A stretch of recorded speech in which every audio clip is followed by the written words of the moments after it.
Good afternoon, good morning. Actually, good morning, Leadership Coachella Valley followers. This is Sean Webb, your board president. A very exciting day. We have Leadership Coachella Valley lunch conversations, and today we're going to talk about local real estate. And with us, we have two of our board members, and then a member of the class of 2020, which will now be the class of 2020-21, as well as a member of an alumni with us. We're going to go around and kind of introduce one another here. Troy, why don't you go ahead and introduce yourself to the Leadership Coachella Valley community watching? Hey everyone, Troy Cudlock here with Cud Properties. I'm actually a Leadership Coachella Valley board honorary board member as well. At Cud Properties, we do commercial, residential, and development.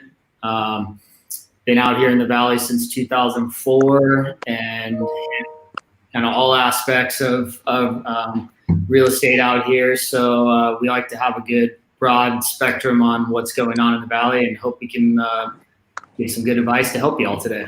Okay, excellent. Thank you for joining us. And another one of our panelists is also a board member. We've got Jeff. Jeff, why don't you introduce yourself to everybody? Good morning, Leadership Coachella Valley. I am Jeff Fishbein. I am with the Brad Schmidt Real Estate Group, class of 2017.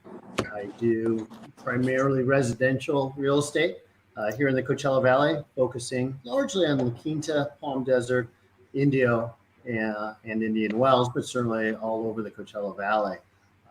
Being on the board, this is my first term of being on the Leadership Coachella Valley board, and it's wonderful to see from this side of the table how everything works. And obviously, this is a very unique year, as Amy mentioned, or will mention, with everything going on with COVID-19. But really glad to be here, and hopefully give you some information about the real estate market. Excellent. Thank you for joining us, Jeff. And also we have, I believe, one of your same classmates from the year 2017, Rob Zwemmer. How you doing, Rob? Best class ever. There you go. Sean, all good. Oh, right. So I do have some challenges with the audio connection here, so I hope you guys can hear me. Rob Sammer from a Realty Group here in Indian Wells. Excited to be with you guys here for a few minutes. Thank you for joining us. And also, as I shared earlier, we've got one of our current class members, Amy Shaw. How you doing, Amy? Hi, good. How are you? Thank you guys all for having me. Excellent. Thank you for joining us. Go ahead and introduce yourself. So I manage my family office, which owns real estate across the Coachella Valley. We do all of our own leasing, property management. So we're a vertically integrated real estate company, largely focused on commercial real estate, but have been entering the multifamily market as well. Okay. So I'll share that, we've got people from residential, we got commercial, and we got somebody who kind of oversees leasing and so forth. I'm going to just throw out this question, and I'll give it to one of our board members first. How should real estate agents or small businesses market during these times, during COVID-19? Jeff, you want to take that on first? Yeah, absolutely. Obviously, marketing has changed quite a bit. There's not as much face-to-face marketing, and even our showings have changed tremendously. We'll get into that in just a little bit. Right. But most agents on the residential side are working from home, as I am. Mother's Day flowers right behind me, I think, are still there. Very nice. And so it really has changed the game considerably on how we can connect with potential clients. My wife, who works with me, we have converted our dining room table to our office now, for the most part. And really what we're doing is, at the Brad Schmidt Real Estate Group, we're all about lead generation. And so we get a tremendous amount of leads, obviously, not just from the commercials that you see, but also from other avenues that many real estate agents will participate in. And we have a steady stream of those clients and leads that we're getting in contact with, both phone, email, texting, and doing a lot of video as well. Certainly utilizing FaceTime, not just for communicating and connecting with potential clients, introducing ourselves, but also on showings. Most showings these days are done virtually. And so I've done multiple FaceTime showings where literally I walk around with my phone on a FaceTime with the client someplace else, not within the residence, to hopefully identify the property, answer any questions, etc. So really, that's what we've seen as far as changes, what we've done in differences with the start of COVID-19. Okay, interesting. Interesting that you guys are, it's great that you're using technology and so forth to assist people to see homes and using FaceTime. If I Troy, can, do you want to do you? Oh, go ahead. Yeah, Jeff. one other thing that I do. Sorry about that, Sean. Troy, certainly one of the things I've done to create my business. Also done a lot of networking. I'm very engaged with the Chamber of Commerce. I sit on the board of directors for the regional Greater Coachella Valley Chamber of Commerce, and so I've stayed on with Zoom marketing, Zoom meetings, and so forth, and continuing doing a lot of networking within those types of realms. That's changed. A lot of us are in some type of networking group. Maybe it's BNI or something else here locally as well. And all of those have moved to a virtual type of platform. Most definitely. Okay. Important to keep us engaged. I got you. And Troy, do you want to address that question as well? How are you doing anything different, or is there anything else that you would like to share in regards to marketing during these time frame? Yeah, I would kind of piggyback on what Jeff's saying, and also just what a great opportunity this really is becoming for real estate. I've got to just throw that out there. All of our lead generation and internet leads, and just people want to talk right now. I mean, people have been cooped up in their house for 2-3 months. You reach out to them and they'll have a conversation with you. Whereas 3 months ago, before this happened, someone contacts us, hey, we want to see these 3 houses, and then you get right back to them, and then a week goes by, and now people are really responsive. They're really reaching out. They're asking questions. They're asking the right questions. So I think it's a great, COVID sucks. I mean, I'll throw that out there, obviously, but this has been a great opportunity for opening new discussions with people.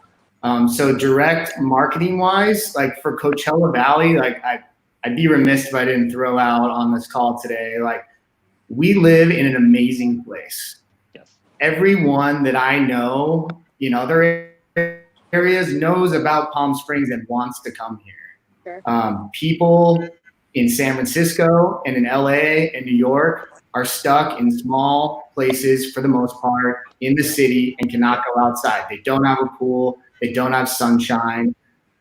People want to come here, and I think that's how we need to market, and we really need to market towards why people should be here and the lifestyle that you can have while being in Palm Springs.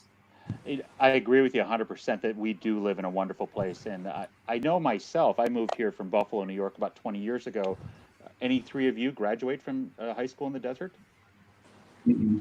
No, so you 3 also are desert transplants, and you obviously. I mean, I grew up in the desert, all the way until boarding school, but yeah, I mean, and then coming back, but yeah. Okay, well, it's even fantastic that you've come back to work in the community where you grew up, and thank you for doing that, Amy. That's one of the things that being in education that we want our people to go out, get schooled, get everything, get all that knowledge, and just bring it back to the Coachella Valley. Bring it back, yeah. Definitely, Amy. Maybe if you could share along the lines of leasing and commercial and so forth. What are you guys doing to market during these times? Yeah, so I think in terms of commercial office space, the obvious points are using LoopNet, using Matterport, these kind of virtual showing packages that are out there have been super helpful. But I think that really important to us is trying to be nimble in the commercial market. So I'll give you an example. We have a lot of commercial space that might be larger, but might not have prior to COVID fit, one user. But what we found is, for example, we have a property at Southwest Plaza, which is along Highway 111, that has a pool. It was a large physical therapy center that we really didn't know what to do because you could only really market to a physical therapy center.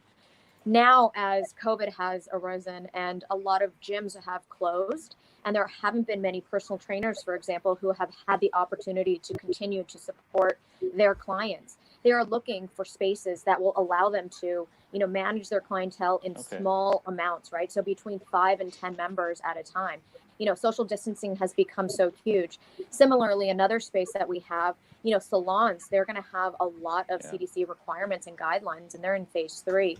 So a lot of hair salons or hair technicians or nail technicians are looking for smaller spaces that might fit, sort of the social distancing requirements. So we've had to be nimble in terms of kind of turning spaces around, spaces that might have had, plumbing that we might use now for a single salon user rather than, something else.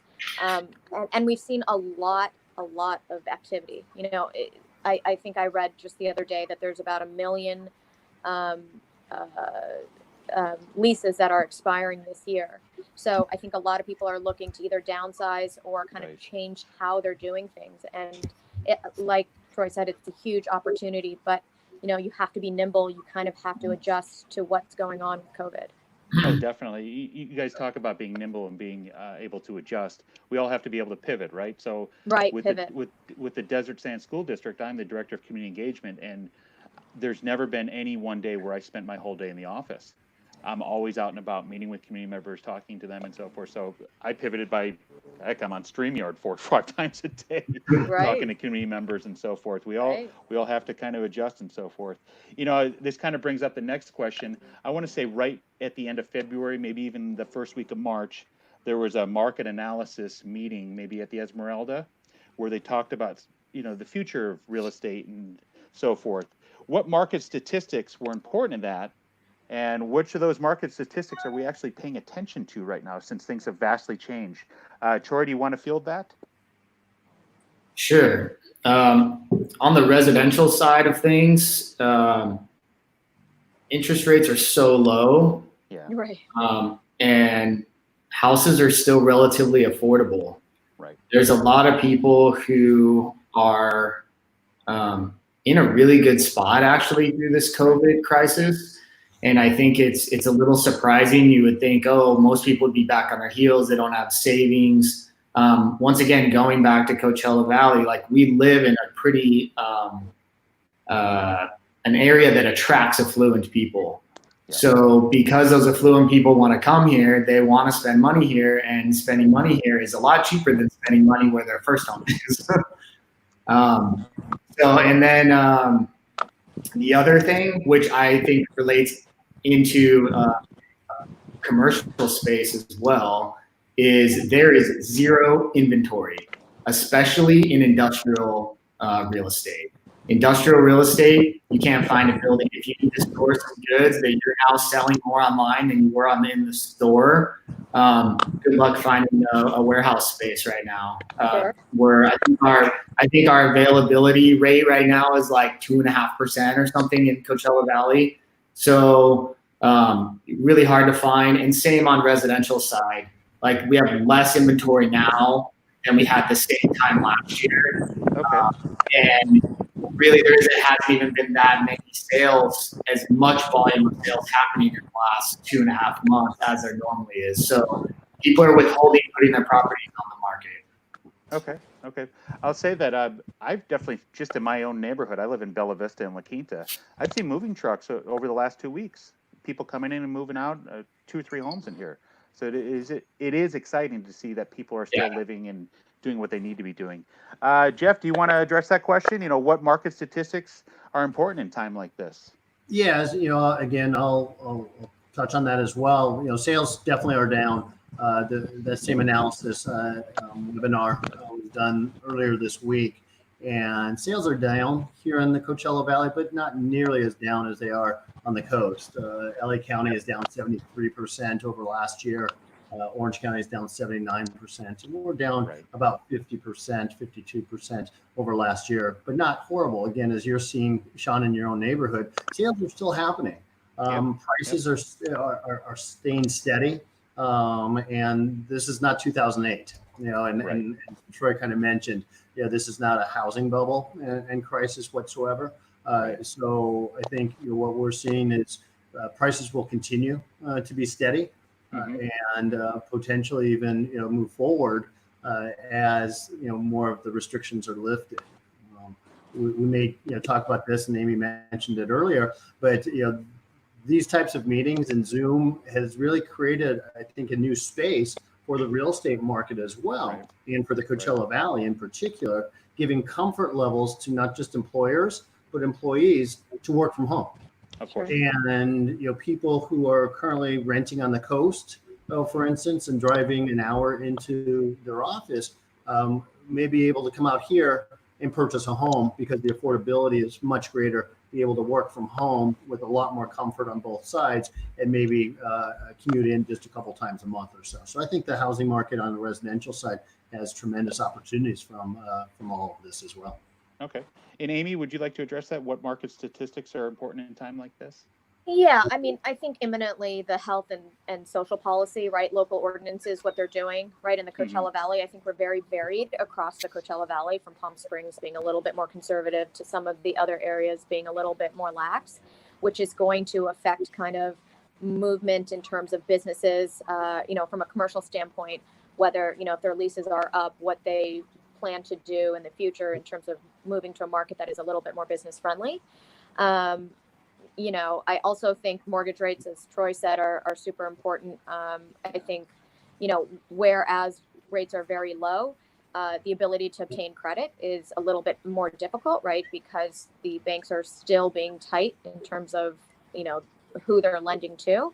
So I do, and their focus is more on sort of the larger PPP loans and all of those kinds of things, rather than kind of, from my experience, at least from the commercial standpoint, commercial lending. I think another key indicator is unemployment rates. So while I think that currently, we don't have, the huge crisis that maybe Los Angeles or even New York or some of these other coastal cities, or San Francisco, for example, are having, I think, unemployment is a huge indicator here. I think we haven't been, since the moratorium on foreclosures and on evictions hasn't been lifted, we haven't seen the real implications of what could be occurring in the future. So we can't really determine necessarily what the implications of this COVID crisis is until probably 6 months from now, at least from what I'm thinking. All of those are to be seen in, over the next few months. But I do think that, the great thing about the Coachella Valley is that we do attract affluent people. And I think, it's a second home market. So a lot of people are fleeing, where they typically live, in these urban pockets of the country, and coming down here. So it might be quite beneficial to our local economy. Oh, definitely. I'll share that. I've got all my friends that live all over the country, and they're jealous because I have a yard, I have a pool, I can go outside and walk. Whereas my brother, who lives in upstate New York, they got snow last week. Right. They can't go outside, and he has 3 kids, and they're about to kill each other inside the house. Troy, it sounded like you wanted to say something. I don't know if you all saw the article. I think it was yesterday, but Twitter announced that I did see that. A good portion of their workforce can indefinitely work from home. Yep. So not only does that create an opportunity for people who maybe don't want to live in San Jose anymore and drive an hour and a half to work, they'd rather live somewhere else. And what happens with all the office space that Twitter had, And so, and a lot of these tech companies that have all this commercial space, like Amy was alluding to, like you have to kind of like pivot and adjust to what the market wants. So is that all have to be reformulated and repositioned? Probably. Go ahead, Amy. Go ahead. I was just going to say, I think that's a benefit and something that the Coachella Valley as a whole should look into, because we don't have that urban density. This is the time to try to attract these businesses here. This is like a huge time in which, listen, we live in a beautiful area. We have a lot of sprawling space. This is the time to kind of contact these companies and say, hey, listen, we'll provide you housing. We'll provide, just be very nimble from a city or county standpoint, and try to attract that. I'm totally in agreement with you. Yeah, absolutely. What type of group, or what would that take? I'm thinking, because that would be for housing, that would be for the economy, for businesses and so forth. I'm just wondering what type of group would go out to ask those types of things? Would that be like a CVEP? Like a CVEP go out, like a Joe Wallace going out and asking those types of things. The chamber would have some influence with that as well, working with other chambers and Yeah. certainly having a regional approach to our chamber Most definitely. certainly assists. And we're working with Sacramento a lot to attract more small business and business of all types down here in the Coachella Valley. I think it trickles down to all of us, the small businesses, Absolutely. and our messaging that we're putting out there, and what we're telling people about the Coachella Valley and what happens here and why you should be here. Right. And all of it kind of like comes together. And Well, I'm if I sure, can bring leadership Coachella Valley into the fold, but I've always considered as a real estate agent, we're ambassadors, to our communities. Very And certainly I'm probably the newbie here in the Coachella Valley. I've only been here about 5 years, 6 years. And leadership Coachella Valley came very early in that time period and really taught me everything about what the Coachella Valley has to offer. And through that, I'm able to express that to potential clients elsewhere in the country. And I think that's a testament certainly to leadership Coachella Valley. oh, definitely. And I'm thinking, Troy, you mentioned about Twitter. Those employees that get to stay at home to work from home, they're probably making good money staying at home now. And the home that they live in up there is probably 1,200 to 2,000 square feet in an apartment. That. And it probably costs Exactly. $3 million. Exactly. They could easily come to the Coachella Valley, and for that, Yes. heck, have a beautiful home, a pool, a yard, everything. Yeah. Definitely. Well, you know what? I think we just sold the Coachella Valley. Let's go ahead and Yes, we do. let's go ahead and market this to everybody. I love it. Our work's done for today. There we go. There is one other question here, and Amy, I'll start with you. And we kind of touched upon this. Where do you see commercial and residential pricing 1 year from now? If we fast forward a year from now, where do you think pricing is going to be? Yeah, no, so from a commercial standpoint, I think it all depends upon, what the new normal is. If, as Troy said, if the new normal is working from home, then unfortunately the commercial market, commercial office space is going to take a hit, which then means that commercial real estate will definitely take a hit. Typical commercial office. Now, if it's, medical office, you're still going to have to go to the doctor's office. You're still going to have to do all of that. Industrial space, quite different, as Troy mentioned. You are going, a lot of these companies are going to be needing a little bit of extra warehouse space, or that will never change. From a residential standpoint, I think in the Coachella Valley, it really depends on all of the things that we talked about. Are we going to have the double dip recession? Are people going to, are we going to, as a whole, be more favorable to people who might be on the coast in more urban, dense areas? So it's all to be seen. But, I do think, the election also has something to do with it. Yeah. So I think all of these things together kind of will determine whether or not, we're in a better place. I do think, though, we will be taking a dip, naturally, just because this has been such a hit on the entire economy. We are taking it's expected to be about $10 trillion in aid. So that can't be good for inflation or some of the other monetary policy, repercussions from all of this. So, in a year from now, do I think that we're going to be where we were about probably 3 months ago, probably the best in, the last 8-10 years? No. But that doesn't mean that we can't bounce back and see an opportunity here. Yeah, most definitely. And Jeff, do you want to address that question as well? Where do you see commercial and residential pricing 1 year from now? Yeah, Amy hit the nail on the head. Obviously, we don't know exactly. We don't have that crystal ball exactly what's going to happen. All the signs and all the people I've been listening to and reading are very optimistic with the real estate market in particular, the residential real estate market in particular. I think people see a lot of the interest rates as low as they are, the opportunities, as we just talked about working from home, and people on the coast kind of figuring out they don't want to be in such an urban type of area. They want the land. As you mentioned, Sean, your friends back east, they want what we have out here. Yeah. So we don't know how things are going to come back, but if we can attract some businesses, we can attract some folks that are out here, I think the Coachella Valley can potentially buck the trend from the rest of California per se, and hopefully recover quite nicely. And Give me one that's second. the direction we go. Guys, I got to grab off screen. My battery's about to die on my computer. But if you guys want to continue that conversation, I don't want to lose you here. Nice. Now my face is Wow. There you That go. was close. All right.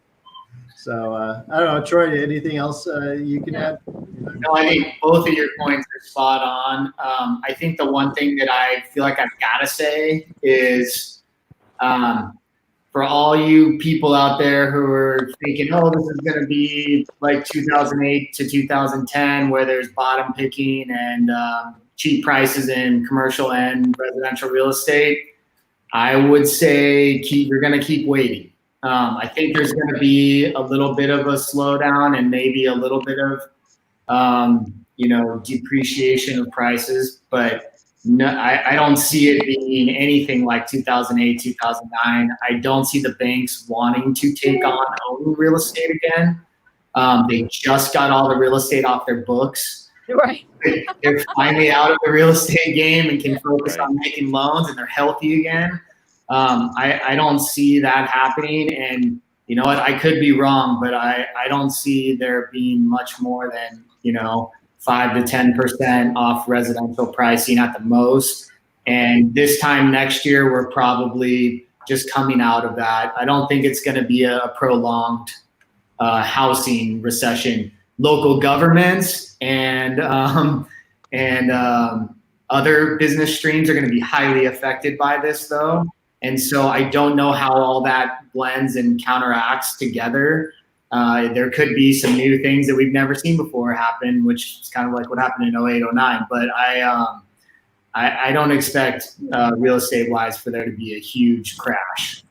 No, So and if I can go jump ahead. in real quick, we talk about unemployment and it is not good, but there's also a lot of people working, and with additional hours, with overtime. Right. Yeah. Responders or nurses or grocery workers, all those folks, and a lot of those folks could potentially be first-time homebuyers, and now is a wonderful time to jump into the real estate market with interest rates at truly historic lows, and they're just going to go up. Interest rates, at some point when all this works. So that's where I foresee really a boom in the market. The immediate market is with those folks. As soon as things start to calm down a little bit, if they were thinking about getting into the market, maybe they're currently renting.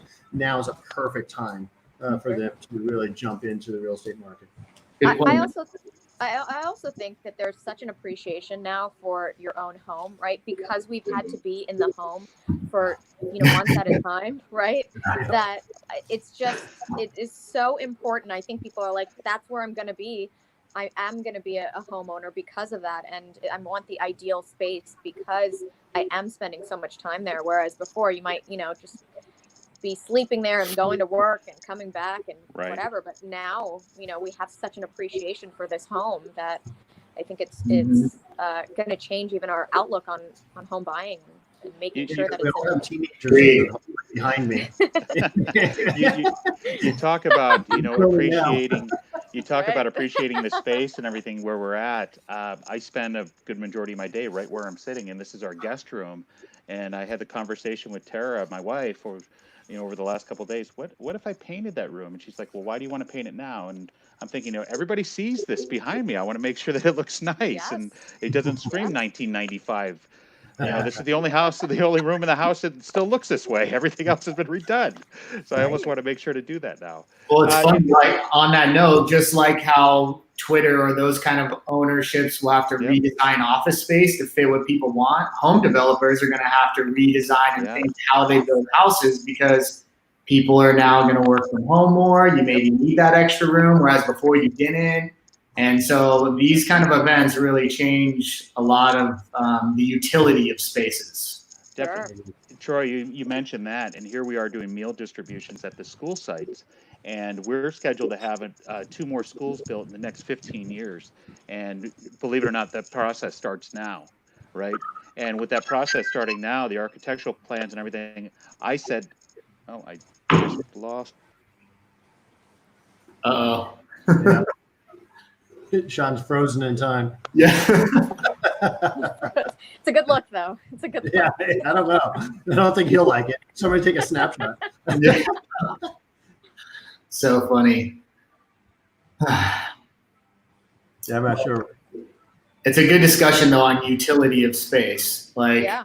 and really utility of space. Just it always gets changed by something that happens socially to everybody, and then they realize like, wait, I don't need to be in the kitchen cooking by myself behind a wall anymore. I want it open so I can hang out with my friends while I'm cooking.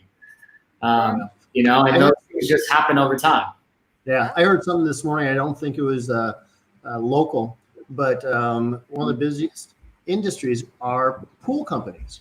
And because people are looking, you know, in the past, you know, they go, we'll go on vacation, we'll go to the hotel pool, we'll do, you know, all that. People are looking to build pools more than ever right now. And I thought that was an interesting fact and kind of the same thing because people are getting used to spending more time at home. Yeah, I mean, I only hang out with my friends with pools now. That's it. Right? Exactly. Just joking. Just joking. No, that's funny. My pool guy on a project we're doing right now, and he's been hard to get a hold of. Holy moly! Oh, yeah, so that totally makes sense. They're probably slammed right now. Yeah, I'm sure they are. Yeah. I don't know if Sean's coming back, and I don't know if Debbie's on. Debbie's our administrator who works with us.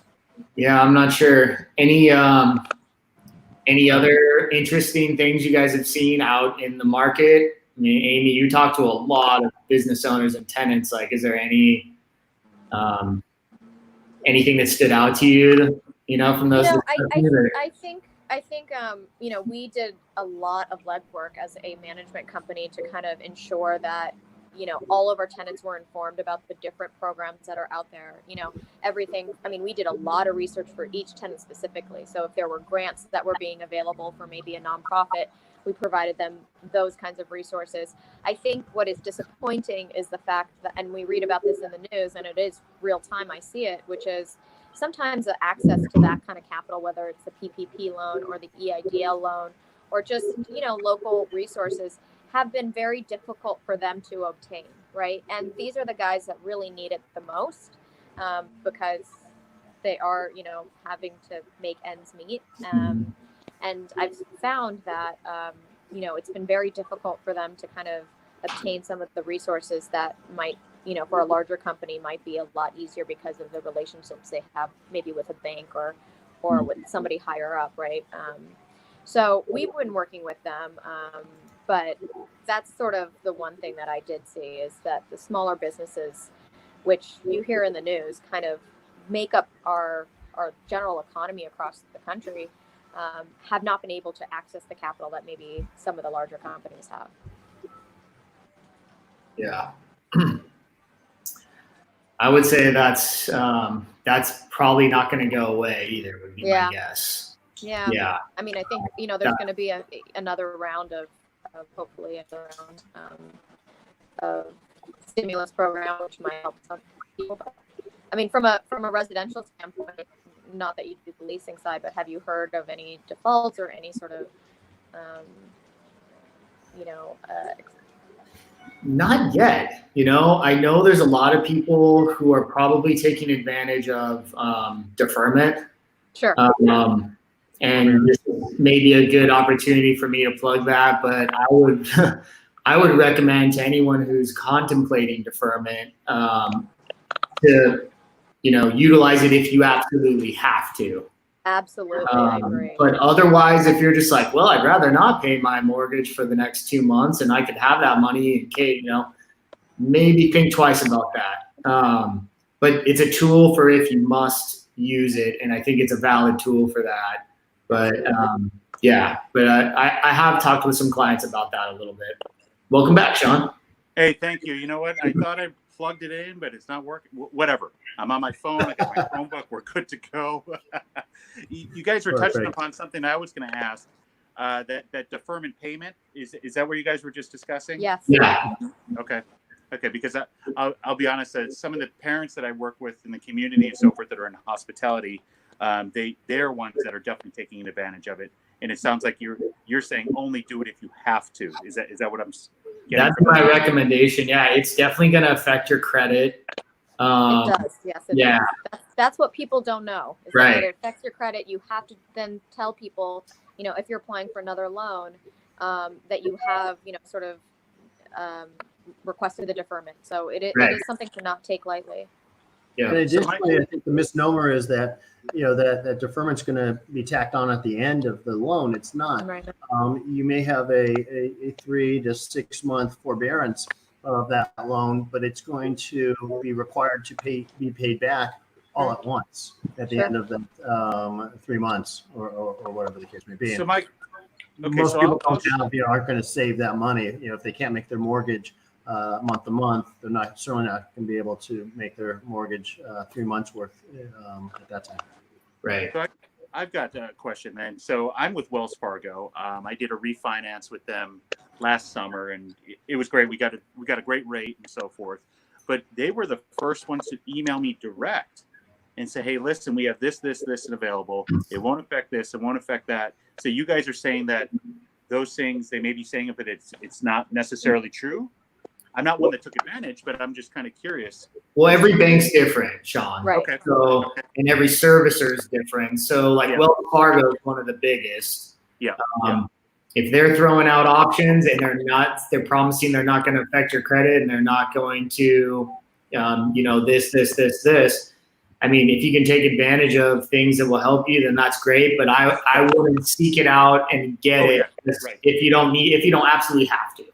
Right. Notwithstanding that, I mean, if you then decide to refinance this loan with another bank, right, you will have to say that you did forbear on your mortgage. So while it doesn't affect your Wells Fargo loan, it might affect a future loan. Your application for another bank, or when you go to buy a car or anything. Of course. Yeah. Sure. Absolutely. Well, at the same time, things are changing day by day. Sure. Yes. And, that's so true. So what we heard at the end of March is not necessarily the same, here mid-May. Right. Definitely part of this, and as you know, Sean, just from the school situation, we don't know what's going to happen tomorrow. Oh, we're fluid, right? You got to be fluid during this time. Right. Yeah. Very fluid. No, you talk about right when I got kicked off here, I had my fingers crossed. I had a question for you guys both, all of you. I'll ask you. So with education, our funds are based on tax dollars. Those tax dollars, if they're, if somebody goes in to purchase something in a restaurant, or if they go to purchase clothing, they go to, tax dollars in property and so forth. In 2008 and 2009, actually through 2010, I'll tell you at Desert Sands as an administrator, we took a reduction in salary each of those years. So it would have been tougher to qualify for a loan and so forth. I'm just wondering, what is I guess this is more information than is a question, but have realtors thought about that aspect? Education is a large business out here. There's just almost 2,000 teachers in Desert Sands alone. In each of the surrounding districts, we have got about another 2,000 in each district. Have you guys thought about that aspect at all in regards to educators? You talk about, how can I say this? You talk about everybody else and that prices will probably stay the same, and you think that people will be able to stay the same, stay the course, and maybe only see a 5 or 10% difference in price. How do you think we should, relate with the education portion of this? So are you asking if salaries go down potentially for educators? Yep. Will those be people that might need to get out of their homes? Yes. Thank you for going over that a little bit easier for me, Jeff. Okay. A little bit too much too wordy there. Well, the good news is, and Troy, I think we all mentioned it earlier, this is not a housing bubble at this point. We don't foresee a repeat of 2008, 2009, what happened there in the housing market per se. Most people have, considerable amount of equity in their homes, frankly. Sure. And so if something like that happens and they need to sell their house, they're still going to be able to pull money out. And maybe they downsize. Maybe they need to go into a rental situation for a little, period of time, something along those lines. But certainly equity. I don't think we're going to see the the fire sales. We're not going to see the foreclosures. We're not going to see what happened, during the last recession. Okay. Well, that's good to know. Definitely. And at least that's what we're seeing today. Again, That's right. what happens, as Amy mentioned, down the road. I hope it doesn't get to that point. I don't think any of us want to, but nobody quite knows either the long-term effects all this is going to have. Right. So we're pushing on 40 minutes here, and I initially said this would be like 15 to 25 minutes. I greatly appreciate you guys taking the time to do this. I want to point out that you got Katie Stice there from the Rancho Mirage Chamber of Commerce giving a little shout out to us, her watching and so forth.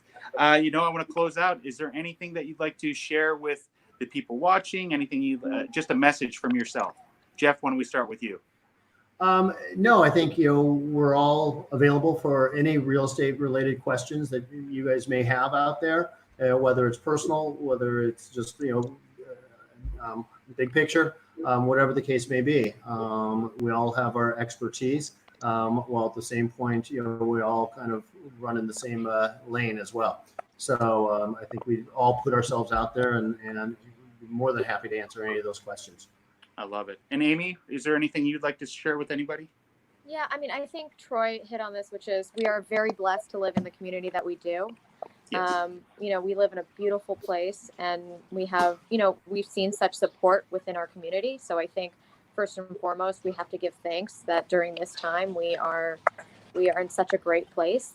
And obviously, I'm here to answer any questions as well. I think, hopefully everybody takes care of themselves from a health perspective, from a financial perspective. And as Jeff said, we're here to answer any questions, as it relates to real estate or any of these lending platforms or any of that at any time. Excellent. Thank you very much for that. And Troy, you'd like to close us out here?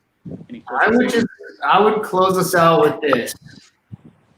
Be a good person. Like, go out and help people, make people smile, even if you got your mask on. Like, go out and just make a difference in our community. Like Amy just said, we live in an awesome place, and those are the types of things that keep wanting to bring more businesses here, more people here. And life's too short. I mean, with COVID and all this stuff going on, like, just live each day to its fullest and just be good to your fellow Americans. That's great. That's great. Wash your hands. Amen. Most definitely. I like it. Be nice to your hands and wash your hands. Troy for mayor. And LCV. Go LCV. I'm excited for once we can get started again. There we go. So in closing, I'll just share it, and I shared this with Amy before we went live. With the class of 2020, what we're doing is we're extending your class into next year. So once we have some more guidelines and when we hold these sessions again, that's when we'll pick up. So you guys will not miss anything. You will not miss out on your graduation. And what we plan to do in this format, I'll share that next week we actually have local restaurateurs that are a part of LCV that are going to be on with us and showing how they've changed and so forth. We're going to have Kaiser Group on.